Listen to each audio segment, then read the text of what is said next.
हुन धुरवारा को न मनीदा हसनैन जो मां हुबदारो हाँ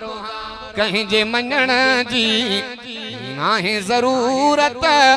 हसनैन जो मां हुबदारो हाँ तवज्जो तक जाए अल्लाह अकबर कबीना इन्हीं महीने जे अंदर इमाम आली मकाम तो हुसैन से जी कुर्बानियां मता को एरो करो न तू करो चवे तो उलमा तो बंदवारा जिक्र अली न कनान जिक्र हुसैन न कनान आलम हुसैन आबिद हुसैन साहिद हुसैन साबिर हुसैन शाकिर हुसैन मुहक्किक हुसैन मुदक्किक हुसैन कारी हुसैन करबला जो गाजी नमाजी हुसैन बुलंद आवाज़ हसन हुसैन सा प्यारो असांजे ईमान जो हिस्सो आ ईमान जो मुहर्रम जो महीनो दो साथी चवंदा बाबा वाह भी जलींदा सबील न पियो बाबा आ नहीं सबील न पियो न्याज न खाओ तवज्जो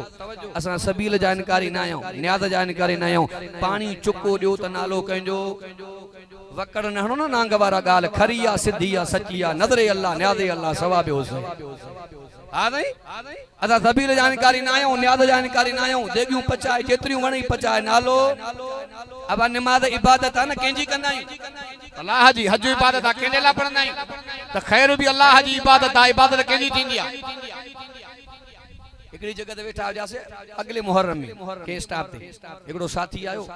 शापर में बिरयानी हुजे सबन के दींदो मां वेठो एकड़ो मोसा साथी वेठो पांजे जमा जो उनके चवा मानी चे खैर जी माली चे नालो वाला आजो ई साल साहब बाबा इमाम सगोरा मौलवी साहब वरती त पोयो एकड़ो साथी वेठो जे मोला न वठे या बाकरो पेलो तदे वठे माना वठ भी वैलो न वठ भी आवा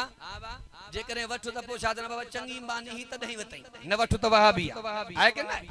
अदा सबील जानकारी नायो खैर जानकारी नायो तवज्जो तक जाए इमाम हसन हुसैन जो प्यार असन ईमान जो हिस्सो आ ये बच्चा नबी पाक के एडा त प्यारा तवज्जो तक जाए उलमा का वाक्यो बुधंदा आयो अल्लाह अकबर कबीना हेडे तन्यार जनाब रसूलुल्लाह सल्लल्लाहु अलैहि वसल्लम मस्जिद के अंदर आया हेडे तन्यार हजरत अली से जो घर वे जो आ हेदरे करार अम्मा फातिमा तो ज़हरा जे घरों रोवण जो आवाज आयो हयाती मलका बतूल ज़हरा तहारतांदा उसूल ज़हरा मकाम खूने हुसैन ये करेगी जन्नत बेराज ज़हरा इमाम लंबिया मस्जिद में निकली करे अम्मा फातिमा दे घर आया आका दो नयान हुसैन से रोंदो वेठो आ पाक नबी मोहम्मद रबी सल्लल्लाहु अलैहि वसल्लम हुसैन संगे खणी करे मुझे अरबी फरमायो अम्मा हुसैन के न रोवाईंदी कर मां मोहम्मद के आंद पहुंचंदो आ मां मोहम्मद के तकलीफ पहुंचंदी आ उन टेम ते नबी पाक जुमला फरमाया अल्लाहुम्मा इन्नी उहिब्बुहुमा ओ मुझा अल्लाह मां मोहम्मद मुस्तफा ने बच्चन सा प्यार कंदो आ अल्लाह तू भी प्यार कजा जेको मुझे बच्चन सा प्यार करे ओ मुझा करीम अल्लाह तू भी उन सा मोहब्बत कजा भला जुम्मे जे दी दे इमाम सगोरो हाफिज सगोरो एकड़ो खुतबो दई वेही वरी उथंदो आ भला थकजी पवंदो आ छा थकजी पवंदो आ जमात पुछंदी आ मानो पुछंदा बाबा आलम सगोरो एकड़ो खुतबो पढ़ी वेही वरी उथंदो आ वजह केड़ी आ वजह केड़िया इमाम लंबिया खुतबो दे रहा इमाम हसन हुसैन साईं मस्जिद में आया आका मिंबर के छड़े करे खुतबे के छड़े करे वनी बच्चन के खया तवज्जो तक जा जदे इन टाइम ते इमाम सगोरो खुतबो दई वरी वेही वरी उथंदो आ इन टाइम ते नबी पाक जी सुन्नत जिंदा थींदी आ त हुसैन से जी अजमत जिंदा थींदी आ ॾाढे जो सुभान अल्लाह भले केरु चवे त वहाबी अली जा इनकारी असां जे रग रग में इश्क अली आ इश्क हुसैन ओ मां ही भी लिखियो चो सुभान अल्लाह हुन धुरवारा को न मनीदा हसनैन जो मां हुबदारो हां कहीं जे मञण जी नाहे जरूरत हसनैन जो मां हुबदारो हां हसनैन जो मां हुबदारो हां कंदो औलाद अलिया सा प्यारो हां कहीं जे मञण जी नाहे जरूरत हसनैन जो मां हुबदारो हां हिसाब कंदासे उत हली हित वहाबी चो भली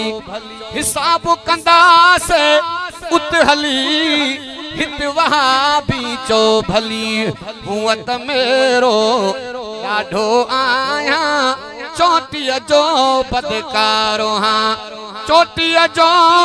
बदकारो हाँ कंदो आले नबी सां प्यारो हाँ कंहिंजे मञण जी नाहे ज़रूरत हसनैन जो मां हुबदारो हाँ इमाम हसन हुसैन साईं सां रसूल जा साहब भी मोहब्बत कंदा अरे जो सुभान अल्लाह हज़रत अबू हुरैरा 5000 को मथे जे पैगंबर का हदीस नकल कई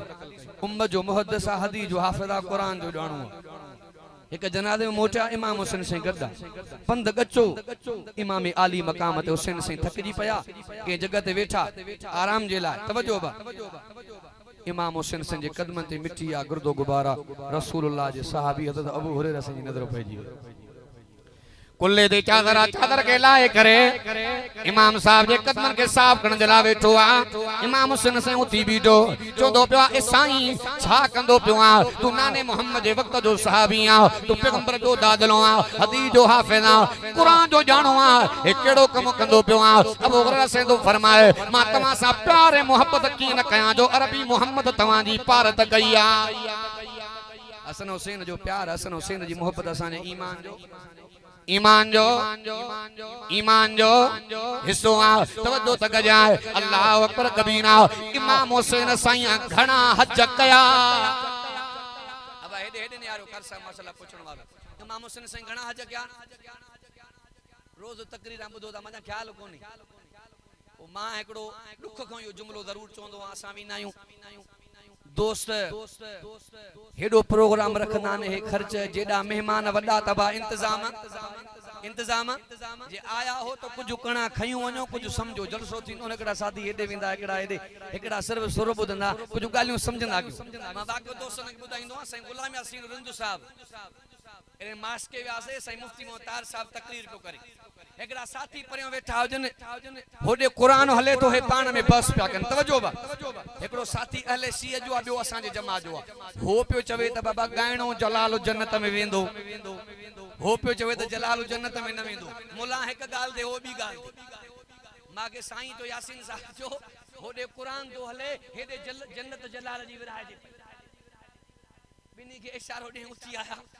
जे मुल साहब इन जे करे त असा मुलन जा बयान न बुधंदा हूं न तहां वारो मुला तो चे त जलाल जन्नत में न वेंदो मुल साहब जो बा हाली कुरान बुधो सौली थे आया हो वक्त कढी परे को पंधु करे हाली कुरान बुधो न जे फैसलो कर पो बुधनम मुल साहब जो अबा भला जलाल जन्नत में वेंदो त असा मुलन के सोड़ थींदी अब केरू मानो के समझाए जलाल जेकदे जलाल जन्नत में वेंदो असा मुलन के सोड़ थींदी पर जन्नत ऐं जहन्नम जा फैसला केंजे हथ में न बा गुनाहगारन ऐबदारन जा जेकदे गुनाह मेटे रब परची पे अल्लाह जन्नत जो फैसलो फरमातो वडो करीम रब को केरो पुछण वारो नाए आखिरी गालियों इमाम हुसैन सही 25 हज कया प्यादल हज कया अज जो हुसैन साईं जो आशिका वो मक्के मदीने वणन जे ला तैयार हो नाए अब्दुल्ला बिन अब्बास दिलबर नबी इमामुल अंबिया मुझे आका जो सहाबिया तवज्जो तक जाए हज जो मौको आ इमाम हुसैन साईं प्यादल विंदो पियो अब्दुल्ला बिन अब्बास आयो सोहना माखे करो सवारी आ मदा कर सवारी ते वेयो मसा कर उठड़ी ते वेयो इमाम हुसैन संदो फरमाए मां तने भी हज कयो आ प्यादल हज कंदो आ प्यादल हज करण में मजो इंदो आ जने पक्के पाक में गुजर कंदो आ उते रब करीम जे काबे जो मंदिर आ मदीने में महबूब अरबी नाने मोहम्मद रोज़े अतहर जो मंदिर आ चाची साईं जे करे तमा पंध हलंदो त मां भी पंध हलंदो यो अदब जे खिलाफ आ रसूल जा साहब हजरत बिलाल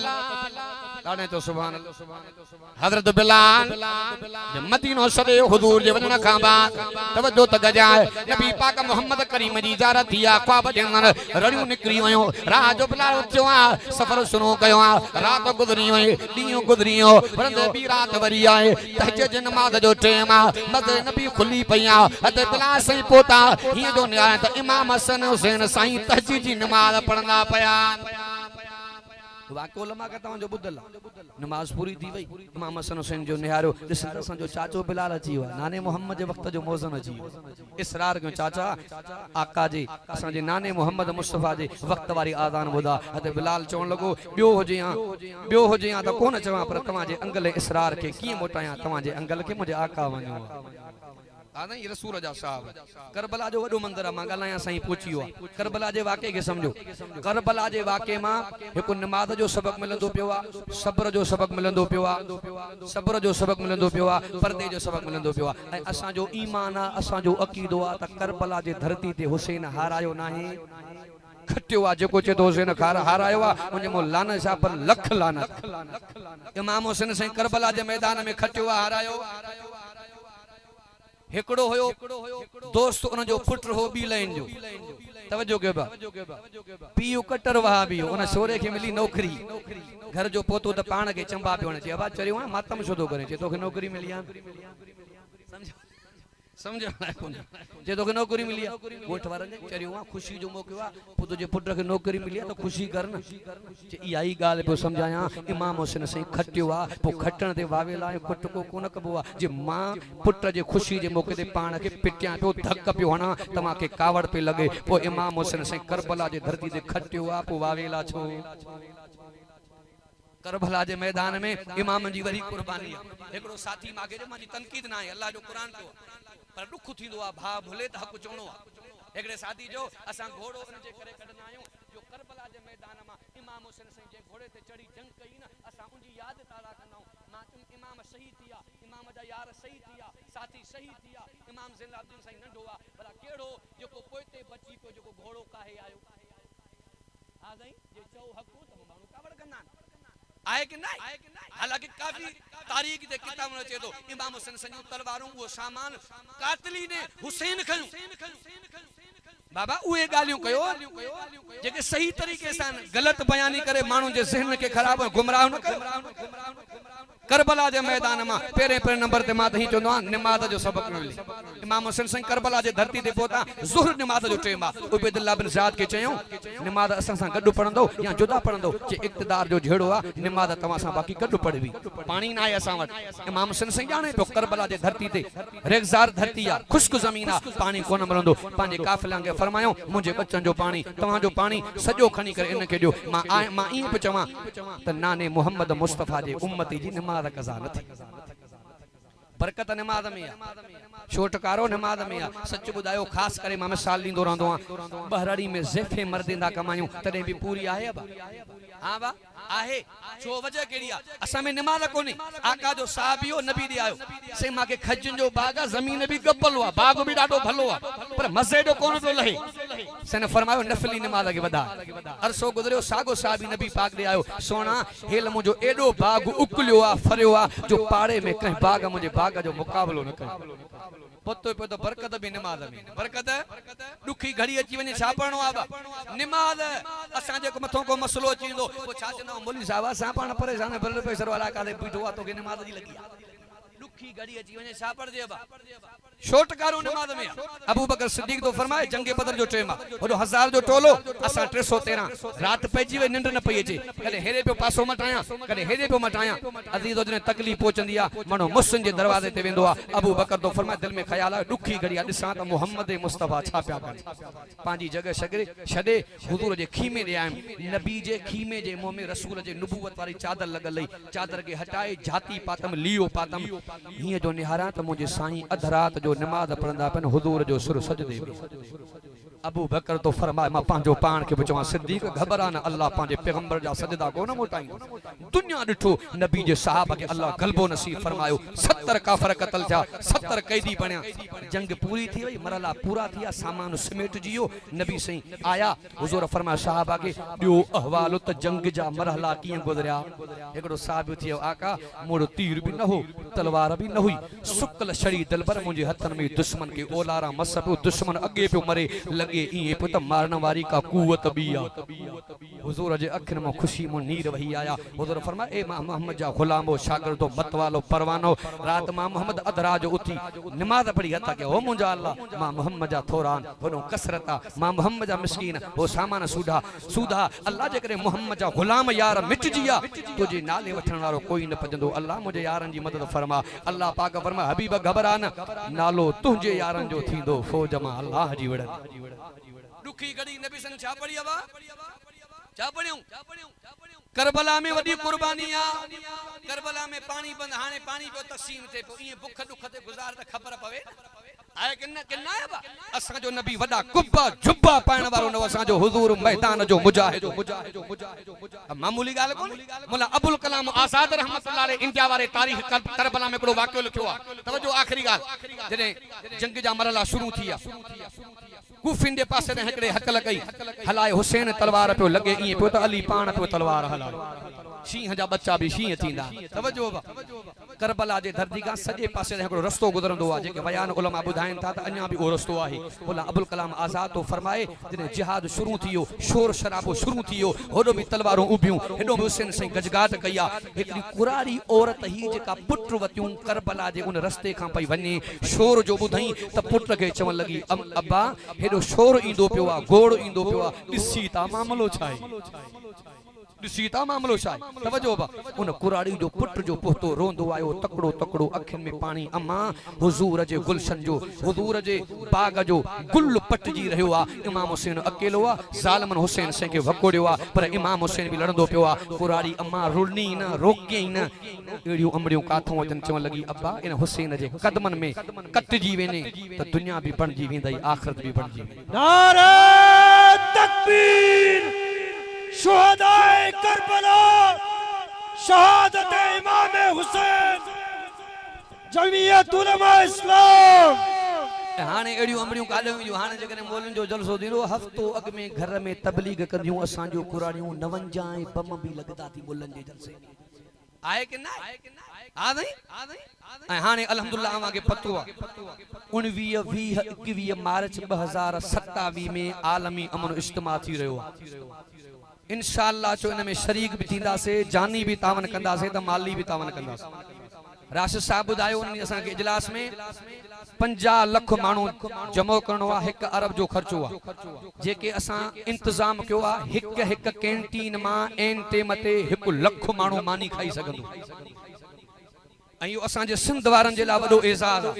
राशिद साहब बुधायो त कारी सुदेश भी असा जी दावत कबूल कया मस्जिद अक्सा जे इमाम भी असा जी दावत कबूल कया 32 मुल्कन जे इस्लामी मुल्कन जा रहनुमा आलिम मुहद्दिस बुजुर्ग अल्लाह वारा इन में शिरकत कंदा वडे पैमाने ते प्रोग्राम आ जो इंशाअल्लाह इन सा भी उलमा जो भरपूर साथ देबो जानी तावन भी माली तावन में इंशाअल्लाह चो कंदा से ये तबलीग जमात जा साथी इंदा ना बाजने रावड़ इज्तिमा थींदो आ 5 साथी 10 साथी ए इंशाअल्लाह असा जे जमात जा साथी तवा दे इंदा 5 मानू 10 मानू कम जे ला चो इंशाअल्लाह जमीयत उलमा इस्लाम जो उलमा जो हर सूरत में इंशाअल्लाह तो साथ दींदा आज के इंशाअल्लाह ए फंड भी जमा थींदो ए हेल त वरी माशाअल्लाह खतीबन के विर बड़ो जमो आयो 25,000 समझो था ना उस्ताद मोहम्मद परल रहमतुल्लाह अलैह फरमाइंदो मुल्ला को पैसो कढणो मख के तरी हणी समझो था ना पर अल्हम्दुलिल्लाह असा के भी इजाज़त मिलो आ भरपूर इंशाअल्लाह असा भी में शिरकत कंदा से इंशाअल्लाह जो तबलीग करे अन्या भी इन शिरकत के जो वधाइंदा इंशाअल्लाह तकियो कुरारी अम्मा आखिरी गाल ये जुमला चई तो पुट पे चवे अम्मा मोटण जो इरादो करे पर दिल में सोचम अम्मा ज़ईफा कुरारिया अमर के त बुधाया तवज्जो कजाए अम्मा पोयो आ जिगरो अगियो आ बच्चो हिकवा रोंदी हथ के ओ मुंजा अल्लाह मुजो नजरानो कबूल फरमा मुजो खैर कबूल फरमा मुजो बच्चो कबूल फरमा पान करबला जे धरती ते बच्चे के वेढ़ाण जिला वठी इंदी पया इमाम हुसैन से सामो आ कुरारी अम्मा चोंदी पया अबा दसंदो पियो आ इयो उहो बच्चो आ अरबी मोहम्मद मुस्तफा जे कुल्हन ते सवारी कया उहो इयो बच्चो आ जेके इमामुल अंबिया भोसो दींदा हा इयो उहो बच्चो आ जेके इमामुल अंबिया मोहम्मद मुस्तफा दुनिया कायनात के बच्चे बच्चे जी पारत कई आ कुराड़ी जो बच्चो भरपूर नमूने से विढ़ियो आ लड़ियो आ उनजा कत्ल कई पाण भी कुर्बान थियो मौला अबुल कलाम आजाद तो फरमाए कदे कदे इत्तेफाक थी पवंदो आ एड़ियूं गालियूं गदजी पवंदियूं आहिनि कुराड़ी अम्मा जो बच्चो वड़ंदो पियो आ कुराड़ी अम्मा झोल झलियूं बीठी आ अल्लाह बच्चो हिकड़ो आ ॿियो कुझु कोन्हे कबूल फरमा अल्लाह जवान हिकु कबूल फरमा कुराड़ी जो बच्चो सही थियो ज़ालिमन छा कयो कुराड़ी जे बच्चे जी मुंडी लाहे लंबु ॾिनो अम्मा जे हंज में केरी रड़ियूं नथी करे वावेला नथी करे वाह मुंहिंजी अम्मा तुझे बहादुरी तो सदके वञा तवज्जो पुट जी गर्दन पंहिंजे हंज मां खणी मौला अबुल कलाम से जेका तारीख़ लिखी आ करबला जे धरती ते विच ते रखी वावेला न पई करे रड़ियूं न पई करे चए ओ ज़ालिमो असां मुस्लमान हुजूर जे मोहब्बत में हिकड़ो मर्तबा खुदा जे नाले ते खैरात ॾींदा हूं तो वापस कोन खणंदा केडी वडी कुर्बानी करबला मां अवां असांखे वॾा सबक पिया मिलन अल्लाह तबारक व तआला असांखे सही अहले बैत इमामन जो गुलाम बनाए जेके मां टूटा फूटा जुमला ॻाल्हाया अल्लाह तबारक व तआला पंहिंजे बारगाह इलाही जे अंदर मंजूर मक़बूल फरमाए किसी का ऐब देख कर बेनकाब न कर खुदा बैठा है तू हिसाब न कर जिंदगी बाकी मुलाकात बाकी वमा अलैना इल्लल